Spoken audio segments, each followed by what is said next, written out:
अनंत कोटी ब्रह्मांड नायक राजाधिराज योगीराज श्री स्वामी समर्थ महाराज अवधूत चिंतन श्री गुरुदेव दत्त. मी रुपाली देवकर. नित्य स्वामी सेवा या यूट्यूब चॅनेलमध्ये तुमच्या सर्वांचं स्वागत आहे. नवरात्री चालू झाल्यापासून आपण वेगवेगळ्या विषयांची माहिती बघत आहोत. मला जेवढी माहिती तुमच्यापर्यंत पोहोचवता येईल तेवढी मी शक्य तेवढी तुमच्यापर्यंत पोहोचवत आहे. मी आज तुम्हाला कन्यापूजन याबद्दल थोडीशी माहिती सांगणार आहे.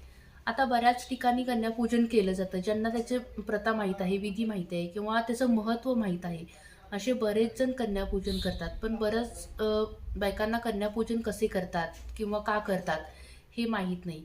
व अनेकांना असं वाटतं की कन्यापूजन करायला खूप काही करावं लागतं. मग ते आपल्याकडून योग्य होईल का किंवा नाही, मग त्याचा परत त्रास नको म्हणून अनेक जण कन्यापूजन करणं टाळतात. पण कन्यापूजनाला असं काहीही नाही. सगळ्यात महत्त्वाचं, तुम्ही कोणतीही सेवा करा त्याच्यात तुमचा भक्ती आणि भाव जेवढा महत्त्वाचा असतो तेवढं बाकीचं काहीच महत्त्वाचं नसतं.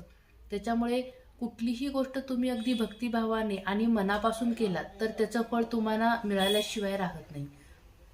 मग आज मी सांगते की नवरात्रीमध्येच कन्यापूजन का करतात. तर नवरात्रीचा संबंध जगतजननी दुर्गा मातेशी आहे व सर्व प्राण्यांमध्ये स्त्रीची पूजा केल्याशिवाय कुठलीही शक्ती आपल्याला, आईची सेवा केल्याशिवाय कुठलीही शक्ती आपल्याला प्राप्त होत नाही.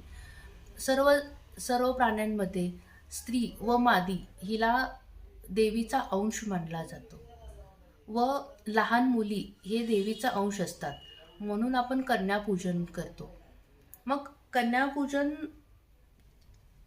कन्यापूजनाला किती वयोगटातल्या मुली लागतात. आता बऱ्याच जणांना प्रश्न असतो की म्हणजे कुठल्या किती वयापर्यंतच्या मुली आपण बोलवायच्या किंवा किती नाही. म्हणून कन्यापूजनाला 2 ते 12 वर्षाच्या आतील, म्हणजे तुम्ही 2 ते 10 वर्षापर्यंत मुलींना बोलवलात तरी चालेल, त्या मुलींना बोलवून कन्यापूजन करतात. मग आपण बघूया की कन्यापूजन कधी करायचं. तर कन्यापूजन हे नवरात्री चालू असताना तुम्ही कधीही करू शकता तुमच्या वेळेनुसार.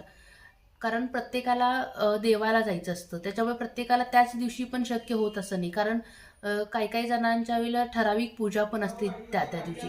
त्याच्यामुळे नवरात्री चालू झाल्यापासून तुम्हाला ज्या ज्या वेळेला शक्य होईल त्या दिवशी तुम्ही कन्यापूजन करू शकता.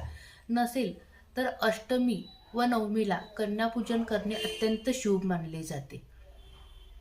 मग आता कन्यापूजन कसे करतात ते आपण माहिती बघूया.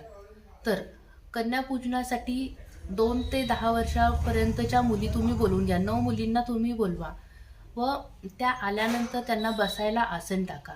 ते टाकल्यानंतर तुम्ही त्यांचे पाण्याने पाय धुवून घ्या, स्वच्छ पुसून घ्या व हळदी कुंकू लावा. त्याच्यानंतर तुम्ही त्यांची आरती करा. तुम्ही असं त्यांची पूजा करा की साक्षात आपण देवीसमोर बसली आणि मी देवीची पूजा करत आहे, अशा मनोभावाने तुम्ही त्यांची पूजा करा.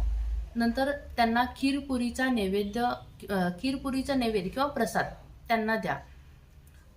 नसेल तर प्रत्येकाच्या ऐपतीप्रमाणे किंवा क्षमतेनुसार तुम्ही त्यांना काहीही खायला दिलं तरी चालेल. अगदी गोडाचा शिरा केला तरी चालेल किंवा दुसरं काहीतरी स्वीट दिलं तरी चालेल. असं नाही आहे की त्याला खीरपुरीच करावी लागते. तुम्ही तुमच्या इच्छेनुसार, तुमच्या क्षमतेनुसार तुम्ही काहीही त्यांना गोड खायला देऊ शकता.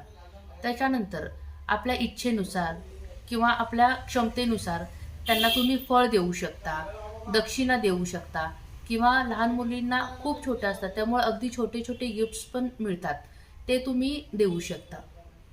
फक्त याच्यामध्ये मी सांगते की अजूनही श्रद्धा व तुमची भक्ती महत्त्वाची आहे. खूप मोठेपणा करायचा नाही किंवा म्हणजे मी असं केलं, मी तसं केलं, हा बडेजाव न करता फक्त श्रद्धेने तुम्ही सगळ्या गोष्टी करा व आपल्याला जेवढं झेपेल तेवढं फक्त मनापासून करा.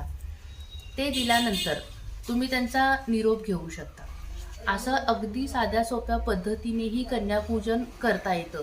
असं नाही आहे की ही चूक केली, मी ती चूक केली, असं नाही. फक्त त्यात तुमचा भक्ती आणि भाव खरंच खूप महत्त्वाचा आहे.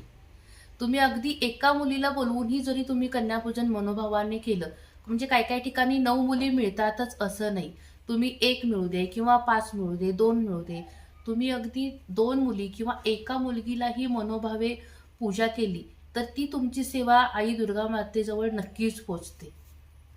आता मी तुम्हाला सांगणार आहे की किती वयाची कन्या ही कोणत्या देवीच्या रूपात मानली जाते. मी तुम्हाला त्याची माहिती सांगते. 2 वर्षाची कुमारिका म्हणून ओळखली जाते. 3 वर्षाची कन्या ही त्रिमूर्ती म्हणून ओळखली असते. हिचे पूजन केल्याने तुम्हाला सुख समृद्धी प्राप्त होते. 4 वर्षाची कन्या ही कल्याणी असते. तिचे पूजन केल्याने घरात कल्याण होते. 5 वर्षाची कन्या ही रोहिणी रूपात असते, त्यामुळे ती रोगमुक्त करते. 6 वर्षाची कन्या कालिका रूपात असते. हिचे पूजन केल्याने राजयोग योग प्राप्त होतो. 7 वर्षाची कन्या ही चंडिका या स्वरूपात असते, त्यामुळे ही ऐश्वर्य आपल्याला प्रदान करते. 8 वर्षाची कन्या ही शांभवी रूपात असते. हिची पूजा केल्यास विजय प्राप्त होतो आपल्याला. 9 वर्षाची कन्या ही दुर्गादेवीचे रूप असते.